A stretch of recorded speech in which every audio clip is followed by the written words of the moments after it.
Episode 3 of the Shards starts with Bret narrating how his friends don't believe him or care about Matt's disappearance. His friends assume that Matt ran away and focus on enjoying their youth. Then October 1st rolls by, and Bret marks the date as the day fun died. This was the day the Trawler got to one of their beloved classmates, Rhonda. Everyone liked Rhonda because they thought she was funny. She was supposed to be in a special needs class, as she suffered from a neurological condition. However, her dad paid the school to keep her in the main classes. She earned the nickname Really Rhonda after an exasperated teacher called her out for one of her outbursts. It turns out, Bret liked Rhonda because she never outed him in any of her honest outbursts. He also loved that she was good at disco roller skating and seemed oblivious to other people's opinions.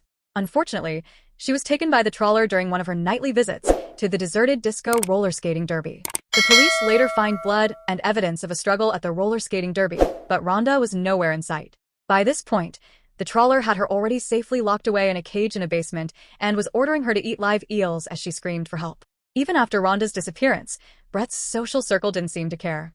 Susan focuses on Robert's upcoming party. Debbie wants to become famous just like Corazon Cha-Cha after the shooting of the dance-off episode. Of course, Robert was just happy that he is part of the gang, and Susan is planning his welcome party. Tom is in his usual love bubble and looking forward to homecoming. He thinks Bret is being a bummer. To ease Bret's nagging about the disappearance, Susan and Robert team up with Rhonda's dad's company and start a Help Me Rhonda rescue fund.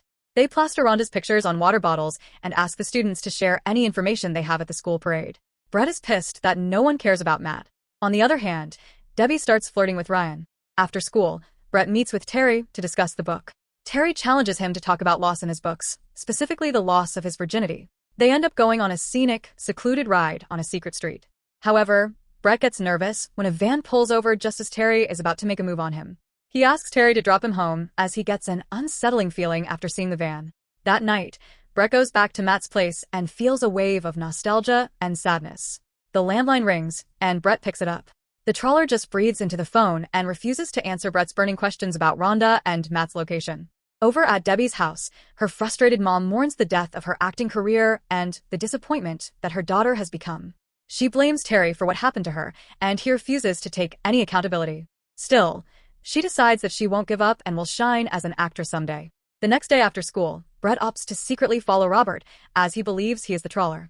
During the ride, Bret's thoughts also drift heavily to his intense obsession with the writer Joan Didion, whose literature and worldview increasingly consume him. He follows him to his rental family house and sees him walking out with a bag. According to Bret, he later told the police that he thought Robert was hiding a human head in the bag. After Robert leaves, Bret sneaks in and looks around. The scene interloops with Rhonda hearing noises from above while in her cage in the basement. Bret gets to the basement door and goes down to explore. He finds an open cage and one of their school jackets, presumably Matt's. Beneath the jacket, he finds a bloody iguana, which startles him. On the other hand, the Trawler drags Rhonda from her cage as she screams and fights back. The jarring juxtaposition in this episode makes it hard to feel the looming dread of a killer on the loose. On one hand, you have Rhonda screaming in a basement cage, being forced to eat live eels by the Trawler, and Bret finding a bloody lizard in a dark room. These are the only sides of the episode that feel like a grim, high-stakes psychological thriller. Simultaneously, Bret is the only one concerned with finding answers. The rest of his friends are living up their youth with no concern for their missing classmates. Are they so apathetic because of their wealth and social status? Or are they so used to trauma that they assume their friends run away and remain in denial of the real danger? Of course, we understand that Bret is an unreliable narrator, but we have to wonder what he is hiding. For example, why did he feel unsettled after seeing the van? Why is he so sure that Robert is the killer, and why did the killer reach out to him personally?